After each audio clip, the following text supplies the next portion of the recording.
ساجد آج میرے پاس تمہارے لیے ایک سوال ہے. کیا بھائی تم سب سے زیادہ کس چیز سے ڈرتے ہو؟ بچپن سے ایک ہی چیز سے ڈرایا جا رہا ہے کہ وہ کہ اللہ سے ڈرو, اللہ سب کچھ دیکھنے والا ہے. ہاں بے شک ہمیں کہا جاتا ہے, اکثر کہا جاتا ہے کہ اللہ سے ڈرنا چاہیے, لیکن میں یہ سوچتی ہوں اللہ سے ڈرنا کیوں چاہیے؟ اللہ سے تو ہمیں محبت کرنی چاہیے. سچ میں اتنا ڈرایا گیا ہے بچپن سے کہ مجھے ایسا لگتا ہے کہ بس اللہ ڈرانے کا ہی کام کرتا ہے, اور مطلب کچھ ہے ہی نہیں. ڈرو ڈرو, جب بھی کچھ ہوتا ہے اللہ سے ڈرو. اللہ کو کوئی کام ہی نہیں ہے. ایگزیکٹلی. اور اکثر یہ کہا جاتا ہے نا اللہ دیکھ رہا ہے, اللہ کا خوف ہونا چاہیے. تو میں سوچتی ہوں ہمیں یہ سوچنا چاہیے نا کہ اللہ ہمیں دیکھ رہا ہے تو ہمیں اچھی چیزیں کرنی چاہیے. ہاں جیسا تم نے کہا کہ اللہ محبت بھی تو کرتا ہے, بالکل تو Exactly. محبت کرنے والا ہوگا. تو چلو آج اس پہ بات کرتے ہیں کہ مطلب اللہ سے ڈرنا کیوں ہے اور کب ڈرنا ہے, اور اللہ جب محبت کرنے والا ہے تو ہم اس کی بات کیوں نہیں کرتے. لیکن ساجد میں یہ جاننا چاہوں گی کہ جس طرح فرسٹ ایپیسوڈ میں تم نے مجھے خوشیوں کی پہلی چابی بتائی تھی, تو آج دوسری چابی کیا ہے؟ نہج البلاغہ کی دوسری چابی یہ ہے کہ اللہ سے ڈرو جب تم اکیلے ہو, جب سفر کر رہے ہو, اور جب گھر پر ہو. یہ ہے دوسری چابی. جی, تو اس پر بات کریں گے. اس ایپیسوڈ میں ہم دیکھیں گے کہ ہمیں اللہ سے کیوں ڈرنا ہے اور کہاں کہاں ڈرنا ہے. بالکل. تو جی ہاں ناظرین, آئیے شو پر ملاقات کرتے ہیں. اس وقت چینل ون کے اسٹوڈیو میں موجود ہیں حجت الاسلام والمسلمین علی جناب مولانا وسیع حسن خان صاحب قبلہ. السلام علیکم مولانا صاحب. وعلیکم السلام ورحمۃ اللہ وبرکاتہ. السلام علیکم مولانا صاحب. علیکم السلام ورحمۃ اللہ وبرکاتہ. مولانا صاحب, جس طرح ساجد نے کہا کہ امام علی علیہ السلام نے فرمایا ہے خوشیوں کی جو دوسری چابی ہے وہ کیا ہے؟ وہ یہ ہے کہ آپ گھر پر ہوں تو بھی اللہ سے ڈرے, جب سفر پر ہوں تو بھی اللہ سے ڈرے, اور جب آپ اکیلے میں ہوں تو بھی اللہ سے ڈرے. تو مولانا صاحب سب سے پہلے تو میں یہ جاننا چاہوں گی کہ ہمیں اللہ سے ڈرنا کیوں ہے, ہمیں اللہ سے محبت کرنی چاہیے. اعوذ باللہ من الشیطان الرجیم. بسم اللہ الرحمن الرحیم. الحمد للہ وصلی اللہ علی رسول اللہ وآلہ الطاہرین. آپ کو اپنے والدین سے محبت ہے کہ نہیں ہے؟ بالکل ہے. لیکن کیا آپ جو ہے وہ محبت کا مطلب یہ ہے کہ والدین کو کیا چیز اچھی لگتی ہے, کیا چیز اچھی نہیں لگتی ہے, اس کی پرواہ نہیں کریں گے آپ؟ کریں گے آف کورس. تو اسی کا نام تو ہے خوف.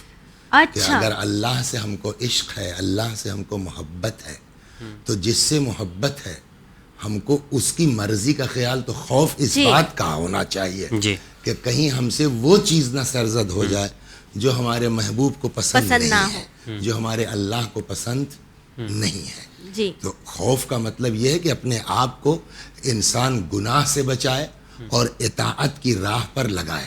ورنہ سیدھی بات یہ ہے کہ جو آپ نے کہا کہ اللہ تبارک و تعالی ماں باپ سے بھی زیادہ مہربان ہے, اس میں کوئی شک نہیں. خود کہتا ہے بسم اللہ الرحمن الرحیم, یا وہو ارحم الراحمین, سب سے زیادہ رحم کرنے والا وہی ہے. لیکن اگر ہم اس کی نافرمانی کرتے ہیں تو اسی نے کہا ہے نا شدید العقاب بھی ہے, جہنم بھی اسی نے بنایا ہے. تو ان چیزوں سے تو ڈرنا ہم کو چاہیے. اوکے مطلب یہ ایک چیز ہم لوگ دیکھتے ہیں بچپن سے کہ اللہ سے ڈرو, اللہ سے ڈرو.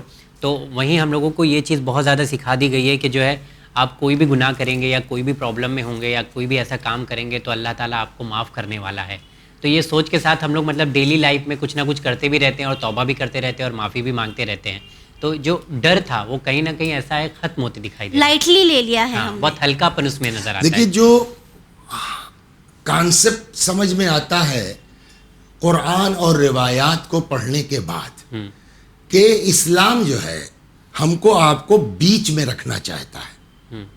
نہ بالکل اللہ کی رحمت سے مایوس ہو جائے آدمی, اور نہ یہ کہ ایسا جری ہو جائے جو آپ نے کہا کہ صاحب خوف ہی دل سے نکل جائے.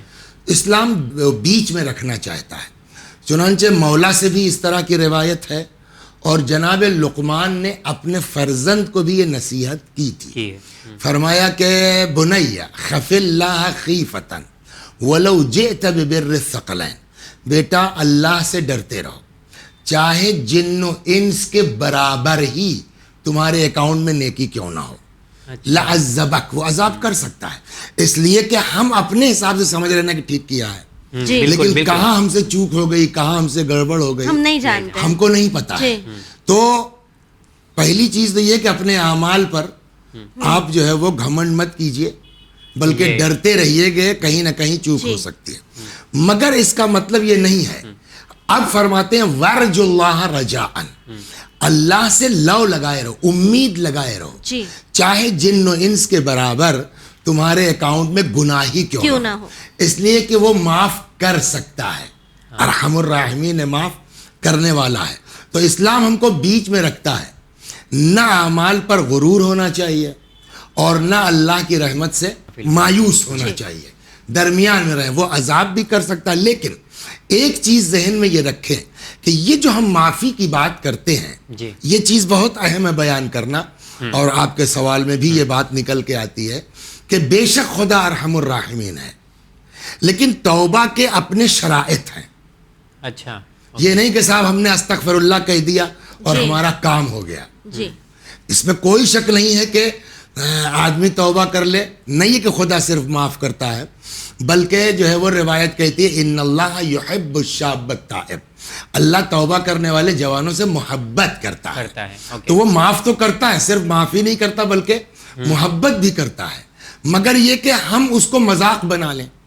اچھا, بار بار غلطی کرے, بار بار غلطی کرتے ہیں, بار بار استغفر اللہ توبہ کرتے ہیں. تو ایک تو یہ توبہ نہیں بلکہ مذاق اڑانا ہے.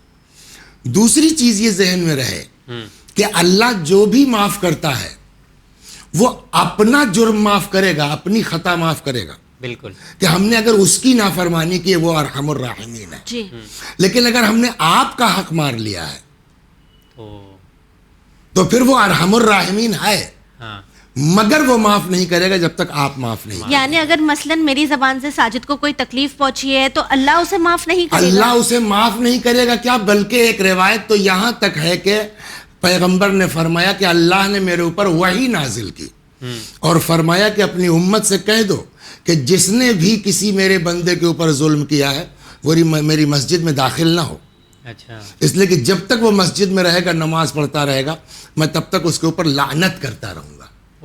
تو وہ کریم ہے بے شک, معاف کرنے والا ہے بے شک, لیکن وہ اپنا جرم معاف کرے گا, دوسروں کا نہیں, دوسروں کا جرم معاف نہیں کرے گا. یہ بھی ہم کو ذہن میں رکھنا چاہیے. لیکن تیسری چیز وہی ہے کہ کتنا بڑا مجرم ہو, آپ قرآن پڑھیے نا, قل یا عبادی الذین اسرفوا علی انفسہم لا تقنطوا من رحمت اللہ. پیغمبر آپ کہہ دیجئے ان بندوں سے میرے جنہوں نے گناہ کی وجہ سے اپنے نفسوں پہ ظلم کیا ہے, لا تقنطوا من رحمت اللہ, اللہ کی رحمت سے مایوس نہ ہو. ان اللہ یغفر الذنوب جمیعا, اللہ سارا گناہ معاف کر دے گا, لیکن اس میں شرط وہی ہے کہ آدمی کی جو توبہ کر رہا ہے اس کی نیت یہ ہو کہ بس اب نہیں کروں گا, ریپیٹ نہ ہو, تو ریپیٹ نہ کرنے کی نیت ہو, اس کے ساتھ توبہ ہو. ایک چیز یہ ہوگی. تیسری چیز یہ کرتے ہیں کہ فرض کیجئے کہ ہمارے ساتھ کسی نے کچھ کیا ہے جی, اور وہ آ کے ہم سے کہہ رہا کہ بھائی غلطی ہو گئی, معاف کر دو. باپ چلے جائیے, آپ کو زندگی میں نہیں معاف کر سکتا ہوں. خوب ایسا آدمی جو خود دوسرے کو معاف نہیں کر سکتا وہ کیسے کہہ سکتا کہ اللہ ہم کو معاف کر دے. تو ایک چیز یہ بھی ہے کہ پہلے ہم معاف کرنا سیکھیں پھر امید رکھیں. اچھا, یہاں پہ ایک چیز میں ایڈ کرنا چاہوں گا. میں نے ایک شخص سے کیسے یہ سنا تھا کہ جو ہے اللہ کوئی انسان تھوڑی نہ ہے کہ وہ جو دل میں رکھا رہے گا اور بار بار اگر آپ معافی مانگے تو بار بار نہیں معاف کرے گا, یا بس آپ کو ایک ہی بار معاف کرے گا. تو یہ جو کانسیپٹ ہے نا کہ مطلب آپ کو ہر بار معافی مانگنا ہے, آپ جب بھی گناہ کریں. تو یہ جو آپ کہہ رہے ہیں کہ ایک بار مانگ لو اس کے بعد ریپیٹ نہ ہو, تو انسان سے تو ریپیٹ ہوتی ہے غلطی. دیکھیے آپ کی نیت یہ ہے, پھر بہرحال شیطان اغوا کر لیتا ہے, غافل ہو جاتا ہے, ہو گئی کسی سے, تو اللہ نے توبہ کا دروازہ بند نہیں کیا.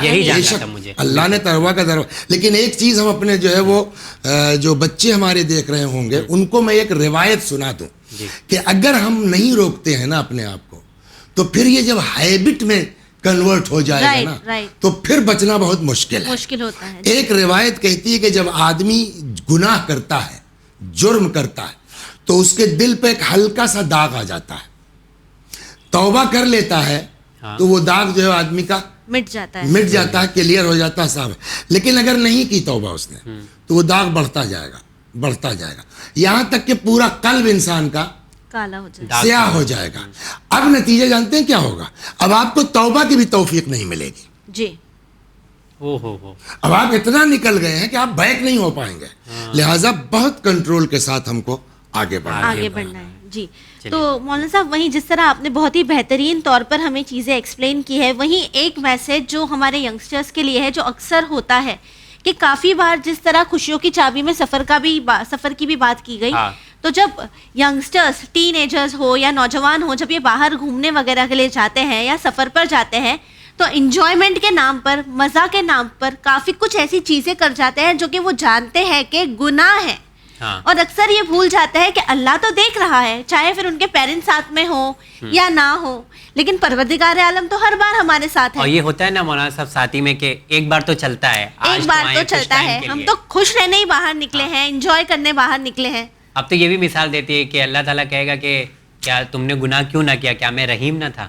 جی, یا توبہ کر لیں گے, یا توبہ. جی استغفر اللہ. میں خود بھی لوگوں سے سن چکا ہوں. وہی مسئلہ ہے نا کہ کہتے ہیں کہ کل کو کچھ لوگوں سے سوال ہوگا کہ تم نے یہ جرم کیوں کیا, تو وہ اپنا وجہ کہ تو نے ہم کو اتنا خوبصورت بنایا تھا, ہم کیا کر لیتے. اس طرح کے جوابات بھی ہیں. آواز قدرت آئے گی, تم خوبصورت تھے کہ یوسف نے تو اپنے آپ کو جو ہے محفوظ رکھا. تو یہ کوئی جواب نہیں ہے. مین چیز وہی ہے کہ ہر وقت جیسا کہ مولا نے فرمایا, ہر وقت انسان ذہن میں رکھے کہ اللہ ہم کو دیکھ رہا ہے. یا وہ جو سوال آپ کا جہاں سے شروعات ہوئی تھی, امیر المومنین سلام اللہ علیہ فرماتے ہیں اتقوا معاصی اللہ فی الخلوات, تنہائی میں بھی اللہ کی نافرمانی سے ڈرو. کیوں؟ فإن الشاہد هو الحاکم, جو دیکھ رہا ہے اسی کو فیصلہ کرنا ہے, اس کو کسی سے گواہی لینے کی ضرورت نہیں ہے. اب آپ نے کہا سفر پہ جاتے ہیں, یہاں جاتے ہیں, اس سب کی وجہ وہی ہے کہ ہم بھول جاتے ہیں کہ اللہ ہم کو دیکھ رہا ہے. جبکہ ارشاد ہوتا ہے وَهُوَ مَعَكُمْ أَيْنَمَا كُنْتُمْ, تم جہاں بھی رہو گے اللہ تمہارے ساتھ ہے, اللہ تم کو دیکھ رہا ہے. یا ارشاد ہو رہا ہے مَا يَكُونُ مِن نَجْوَى ثَلَاثَةٍ إِلَّا هُوَ رَابِعُهُمْ, 3 لوگ تم لوگ ہو, خسر پسر کر رہے ہو, دماغ میں رہے چوتھا اللہ سن رہا ہے. وَلَا خَمْسَةٍ إِلَّا هُوَ سَادِسُهُمْ, 5 لوگ ہو آپس میں جو ہے وہ میٹنگ کر رہے ہو, ذہن میں رہے چھٹا اللہ موجود ہے. وَلَا أَدْنَى مِن ذَلِكَ وَلَا أَكْثَرَ, کم ہو یا زیادہ ہو اللہ ہے. اللہ تم لوگوں کے ساتھ, اللہ ہوا معہم, مگر یہ کہ خدا ان کے ساتھ موجود ہے. اینما کانوا ثم ینبئہم بما عملوا یوم القیامہ, آج تو جو چاہو کر لو, کل کو قیامت میں اللہ بتائے گا وہاں 2 لوگ بیٹھ کے کیا میٹنگ کر رہے تھے, وہ اطلاع خدا دے گا. کیوں؟ ان اللہ بکل شیء علیم.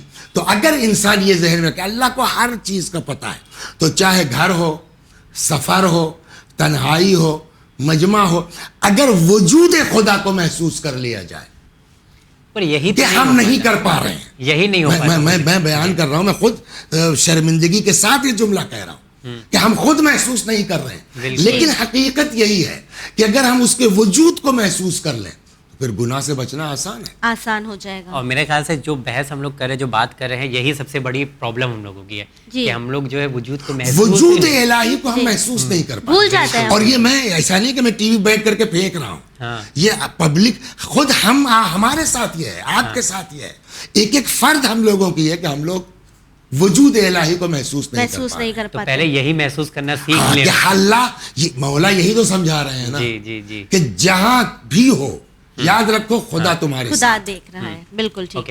اچھا مذہب ایک چیز اور دیکھیں, قرآن بھی یہی کہہ رہا ہے کہ اگر تم 3 لوگ ہو چوتھا خدا ہے, 5 لوگ ہو چھٹا خدا ہے, کم ہو زیادہ ہو اللہ ہے. اور کل کو قیامت میں بتائے گا کہ اس میٹنگ میں تم لوگ کیا کر رہے تھے. جی, سارے ریکارڈ اس کے پاس, سارے ریکارڈ اس کے پاس ہیں. بے شک مولانا صاحب, بہت ہی بہترین طور پر آپ نے ہمیں ایکسپلین کیا ہے کہ اگر ہمیں اللہ کے وجود کا احساس ہو جائے نا, تو گناہ اپنے آپ کم ہو جائیں گے. صاحب, آج کے گھر کے جو ہمارے گھروں کے حالات ہیں, اس کو دیکھتے ہوئے ایسا لگتا ہے کہ بہت زیادہ پریشانیاں ہیں گھروں میں, لوگ ایک دوسرے سے جھگڑا کر رہے ہیں, سکون نہیں ہے. تو امام کی حدیث میں بھی ہے کہ اللہ سے ڈرو چاہے آپ گھر میں بھی ہو.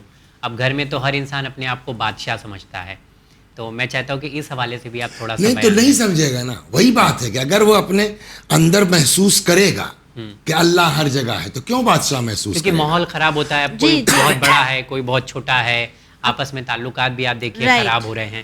تو میں چاہتا ہوں اس پہ تھوڑا سا پیغام دے. جو تعلقات خراب ہو رہے ہیں نا, وجہ سب کی وہی ہے کہ ہماری زندگی سے اللہ کا تصور ختم ہوتا جا رہا ہے. ورنہ اگر خدا کا تصور رہے, اور مرد ہو یا عورت گھر میں,